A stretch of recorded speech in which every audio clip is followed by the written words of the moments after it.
It all starts back when I was a young girl in school. I was the only Black girl in my class, but I was still in the top 25% when it came to performance. And then my mom moved us to Montgomery, Alabama, to where I was in an inner city urban school to where it was 99.9% Black. And I was number one in my class. The schoolwork was easy. I saw firsthand that depending on what zip code you live in determines the quality of education you receive. And so my goal is to build equity, that no matter who you are, no matter what race it may be, that you can still achieve great things. And so this culture of high expectations is intentional because the students in the 76134 zip code deserve an opportunity at great learning.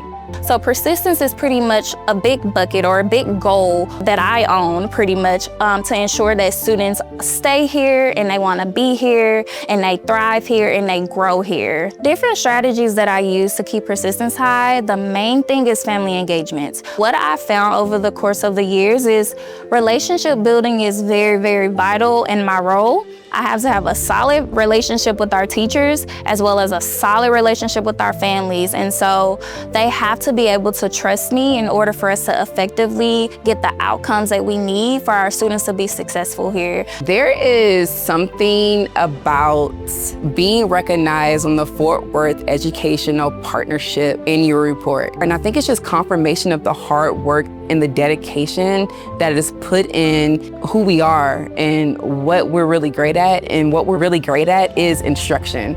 And so we are the best option in District 8. And we say that with pride because we know that if we get instruction right for kids, and our kids will thrive when it comes to that time to where they have to be citizens and pay it forward as well. When we think about how IDEA Edgecliff starts our day, it actually starts at 7 a.m. in the morning, and there's 3 operating mechanisms that we have to hit. The first thing is lesson rehearsals. Lesson rehearsals directly connects and centers around teacher development. The second one is lead team huddle. This is my jam because this is my quality time that I get to spend with my leaders. And the main goal of this is alignment. How are we all aligned with what are we focusing on for that day? So my third one is our ADA huddle, or our average daily attendance huddle. This year, one of our priorities is to ensure that we implement a strong multi-systems of support, which basically focuses on the whole child. Our daily attendance huddle is focused on chronically absent students. Each leader every week gets a list of students that they have to focus on and track. We begin by making sure that those students are at school. If they are not at school by 8:30, then each leader calls home for the assigned student that they're in charge of and just check in on the student, check in on the family. Once we identify the root cause for the absence, then we kind of pull together additional stakeholders to see how we can support to get that student here. Principal Francis at IDEA Edgecliff College Prep is really big on clear, consistent systems. She has high expectations for both teachers and staff, but then she also provides solutions. She provides support so that we all just live up to those expectations. And it's a very, very strong culture of achievement and just doing what we need to do. So when I think about this idea of having a growth mindset, time is not the focus, priority is. A lot of students don't like math because of the bad experiences that they've connected to it. And so they'll get their scores back and they'll say, I'm not good at math. Miss, I failed. No, it's not that you failed, it's just that you didn't master it yet.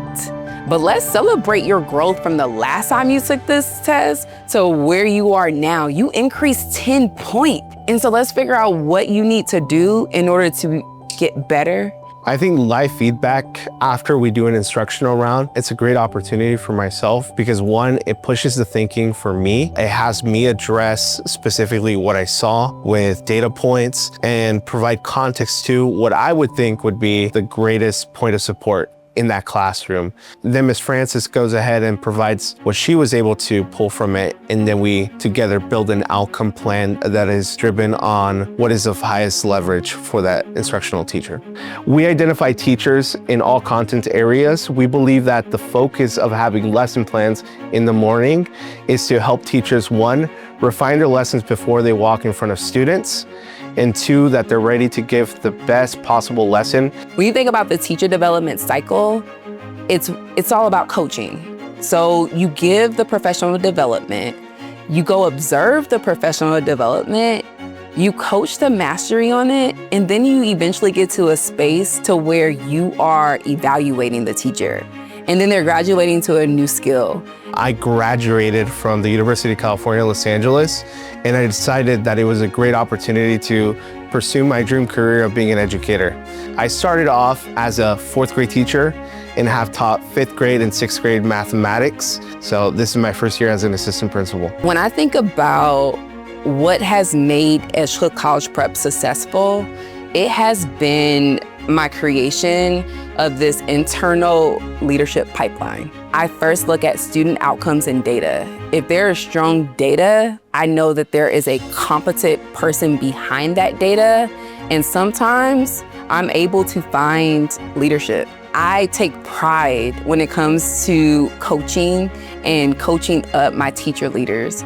I try to pour into them what has been poured into me within IDEA, and trying to build them up in order to be able to understand that you are skilled and leadership is in you and it's nothing that you have to prove.